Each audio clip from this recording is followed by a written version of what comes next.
galera, tudo bem com vocês? Estou de volta para mais um vídeo do canal Criando e Colecionando e hoje daremos início aqui às enquetes que vocês estão participando aí para escolher os próximos personagens que eu vou fazer.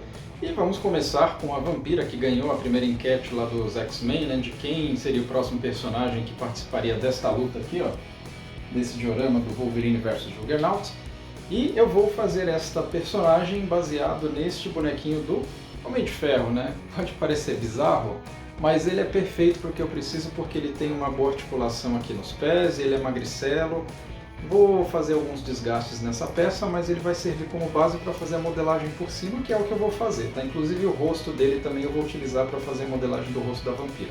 Vamos ver se vai dar certo, né? Então, sem muitas delongas, vamos começar a trabalhar e daqui a pouco eu volto para mostrar para vocês, beleza? Até mais, gente! Bom, como vocês devem ter notado, eu fiz aí já o desgaste de toda a peça e já coloquei numa posição que eu já tinha em mente mais ou menos o que eu queria. Era uma posição clássica, né, que eu tenho na minha memória da Vampira, dos desenhos que eu assistia antigamente. E eu resolvi fazer essa posição aí que eu achei que ia ficar bem legal, né? A modelagem eu comecei na parte de cima ali, iniciando pelos seios. Eu não quis fazer um seio muito exagerado, muito grande, né, apesar de ser uma característica das heroínas dos quadrinhos americanos, mas eu achei que deveria fazer uma coisa mais dentro de um padrão normal, né? E no fim das contas foi uma decisão mais acertada porque não ficou uma coisa muito exagerada, né? E de qualquer forma, assim, sempre menos é mais. Então se você colocar de menos, você pode depois fazer ajustes para acrescentar, né? Quando você colocar mais, o ajuste é um pouco mais complicado para você retirar. Então é uma dica que eu deixo aí para que vocês fiquem atentos quando vocês começarem a fazer a modelagem de alguma peça, tá? Então começa com um pouquinho de massa e depois vai acrescentando se for necessário, tá? Ali a parte das nádegas dela eu dei bastante atenção para tentar deixar o mais natural possível, ainda mais pela movimentação das pernas dela, né? Porque uma tá estirada e a outra tá recolhida. Então eu acabei pegando algumas referências para entender qual que realmente seria a modelagem mais adequada ali. No fim das contas eu acho que eu consegui acertar, né? Pelo menos quando eu olhei assim depois do resultado pronto, me pareceu bem natural, né? E as pernas desse boneco do Homem de Ferro eu precisei dar uma engrossada, né? Porque elas estavam meio finas, né? Então ainda mais a parte da coxa ali, né? Por ser uma coxa feminina, geralmente as mulheres têm as coxas mais grossas, né? Mais delineadas que as dos homens, né? O rosto, eu utilizei o próprio rosto do boneco do Homem de Ferro, eu fiz eu esculpi com o estilete, né, na própria peça, e depois eu coloquei uma camada de biscuit por cima e fui aplicando ali alguns detalhes para iniciar a modelagem, né? Eu tentei deixar o mais suave possível, né, porque é um rosto feminino, então peguei algumas referências, foi uma parte aí que eu tomei bastante tempo, né, que eu tive bastante cuidado para tentar deixar o mais bem feito possível, né? Para fazer o uniforme dela eu comecei com essa primeira camada aí e eu utilizei essa pasta aí que tem uma textura que eu achei bacana, né, com essas linhas horizontais aí paralelas, horizontais ou verticais, tanto faz, depende da posição que você colocar, enfim, mas são linhas paralelas, tá? E aí eu utilizei isso como base para poder fazer essa primeira camada, que eu achei que ia ficar legal, né? Fazer uma coisa um pouquinho diferente. E aí eu ia aplicando cola em cima e depois jogando a textura por cima, né? E isso foi a primeira etapa, tá? Porque a segunda etapa ela foi feita com uma outra textura, que foi essa aí que eu já tinha utilizado no boneco do Wolverine e depois utilizei também para fazer o uniforme do Super-Homem. E eu achei que ia ficar legal, né? Fazer essa transição, tá? Na verdade aí eu ainda estou fazendo a parte da frente e aí sim eu realmente estou utilizando aquela segunda camada lá, que é o que eu tinha falado aí que eu puxei do uniforme do Wolverine, né? Utilizando aqueles pratinhos de festa, né? O fundo que tem esse estilo aí que eu gostei bastante, né? Que eu achei que combinou bem com essas partes aí de uniformes, né? Inclusive é uma dica que eu deixo para vocês, né? Se vocês quiserem fazer alguma coisa diferente ou sair um pouquinho do padrão, né? Daquele lisão, procurem algumas texturas, né? Que vocês possam utilizar, porque o biscuit ele serve muito bem para isso, né? Eu acabei fazendo algumas experiências achando o ponto certo do biscuit para poder esticar e conseguir essas texturas. Aí é muito mais uma questão de você treinar, tá? Pode ser que você tenha que fazer e refazer algumas vezes, mas em algum momento você vai acertar o ponto certo, tá? Eu geralmente falo que é quando você consegue ali uma textura já um pouquinho puxada para emborrachado, já está bom para você conseguir puxar essas texturas aí de alguma peça que você queira, tá? E depois finalizando aí, né, voltando aí à modelagem, nas botas dela eu fiz uma camada um pouquinho mais grossa de biscuit e já finalizei ali ligando diretamente com os pés, tá? E como vocês viram ali, né, utilizando o hidratante, né, para poder fazer o alisamento da peça e a junção entre as partes aí, tá? A joelheira eu peguei alguns modelos na internet e esse aí foi o que eu achei mais legal, né? Então resolvi copiar, que eu achei que ia ficar bacana, tá? A pintura, como eu já tinha falado para vocês, eu sempre faço uma camada de preto, né, com a tinta acrílica mesmo, em toda a peça, e depois eu vou aplicando as cores que vão ser as cores originais, de uma forma um pouco mais suave, né? E depois eu vou intensificando camada por camada até conseguir ali o efeito de profundidade, de sombreamento que eu quero, tá? Essa parte do meio aí, ela é amarela mesmo, tá? Como quem conhece, né, o uniforme clássico da Vampira, pode achar que eu estou fazendo uma homenagem ao Brasil aí, não, mas o pessoal que conhece mesmo sabe que essa é a cor original, tá?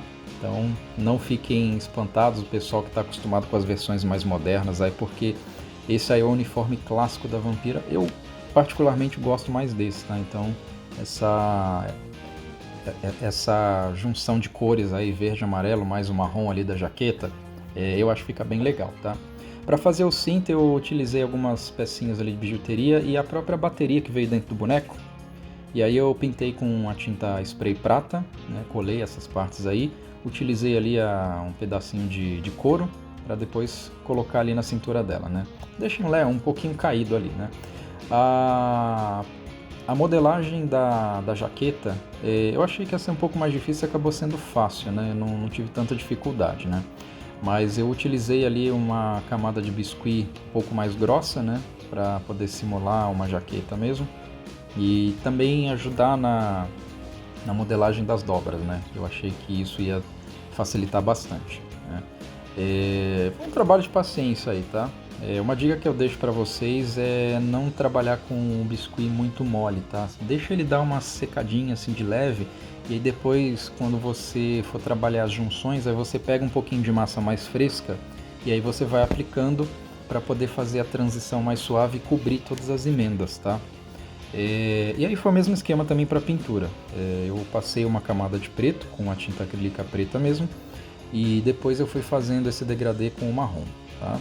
Aí, como vocês podem ver, o rosto dela já está pronto, né? Todo pintado ali, com os olhos já feitos, as sobrancelhas, o batonzinho dela, a boca, né? Que, olha, dá trabalho fazer boca, viu? Não sabia que dava tanto trabalho assim, mas enfim. Para fazer o cabelo dela, primeiro eu apliquei uma camada ali de biscuit, né, para fazer a base, mas depois eu fui aplicando essas camadas aí em estilo minhoca, né, para fazer aqueles ondulados e deixar um cabelo mais volumoso, né? Pelo menos as referências que eu peguei aqui dessa versão que eu queria fazer, ela tem o cabelo bem volumoso, então eu tentei deixar ele bem volumoso ali. Depois eu acabei fazendo uns ajustes ali na frente porque eu não tinha gostado muito do resultado, mas não mudou muito, tá? Eu só tirei um pouco do volume, tá? Depois, quando vocês virem o resultado final, aí vocês vão ver que realmente ficou um pouquinho melhor, né? E eu acabei fazendo uns pequenos ajustes no rosto dela também, que eu achei que tinha uma parte que estava um pouquinho torta. Para fazer a base, né, eu estava quebrando a cabeça como é que eu ia fazer para tentar passar o efeito de que ela estava voando, né, e não ficar uma coisa meio grosseira ali, de ter um palito segurando ela, né? Eu falei, vou fazer uma pedra, né? E como se ela estivesse passando por cima da pedra. Aí eu peguei esse pedaço de isopor, essa placa aí, como vocês viram eu queimei um pouquinho para poder fazer o selamento do isopor, né, que isso ajuda bastante, não fica soltando aquelas bolinhas lá. E depois eu cobri tudo com biscuit, né, peguei esse biscuit azul mesmo aí, na verdade podia ser qualquer cor, né, depois eu pintei ele de preto. E aí quando ele secou, eu comecei a fazer a aplicação aí das camadas para poder fazer o degradê, utilizando a técnica do dry brush, tá? E aí trabalho de paciência aí, sem pressa, você consegue um resultado bacana.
E aí galera, gostaram do resultado? Então aqui está cumprido mais um trabalho para vocês, né? Este de tantos outros que eu pretendo trazer aqui dos X-Men para fazer aquele diorama que eu já tinha prometido para vocês, né? Eu gosto bastante desse trabalho aqui, principalmente porque é uma versão clássica da Vampira, né? Baseado lá principalmente naquele desenho que passava lá nos anos 90, né? Quem é mais velho vai se lembrar aí, né? Eu vou até deixar ela quietinha aqui já no cantinho dela, para ela já começar a se enturmar ali com o Wolverine, né, com o Juggernaut, porque eu já vou deixar uma enquete aí no ar para que vocês possam me ajudar a escolher qual que vai ser o próximo personagem que vai compor esse diorama aqui, tá? Eu ainda estou pensando quais vão ser aí, mas eu estou sempre trabalhando em cima daqueles personagens clássicos, né, que é o Ciclope, Tempestade, a Jean Grey, Colossus, o Homem de Gelo, que eu ainda não sei como é que vou fazer ele, mas já tenho algumas ideias. Mas a gente vai trazendo aos pouquinhos aí cada um deles, que vai aumentar essa minha coleção aqui, tá bom? E vocês vão acompanhando, obviamente, tá? Então, gente, muito obrigado por vocês terem acompanhado o vídeo até aqui. Não deixe de se inscrever se você é novo aqui no canal. Tem bastante coisa aqui, bastante material para vocês acompanharem, tá? Pode fazer uma maratona aí se vocês quiserem. E deixa nos comentários o que vocês acharam, tá? E não deixe de dar o joinha se você curtiu esse vídeo, isso é muito importante pra gente. E aciona o sininho para você receber as notificações, beleza? Então é isso aí, gente. Muito obrigado mais uma vez. Espero que vocês tenham curtido. E a gente volta aí em breve, não sei se semana que vem ou na próxima, vai depender do nível de dificuldade do próximo trabalho, tá bom? E também se eu não tiver nenhum contratempo aí no meio do caminho, tá? Mas eu vou estar sempre trazendo conteúdo para vocês aí, beleza, gente? Então, ó, muito obrigado, um grande abraço para todo mundo aí e a gente se vê até a próxima. Valeu, fui!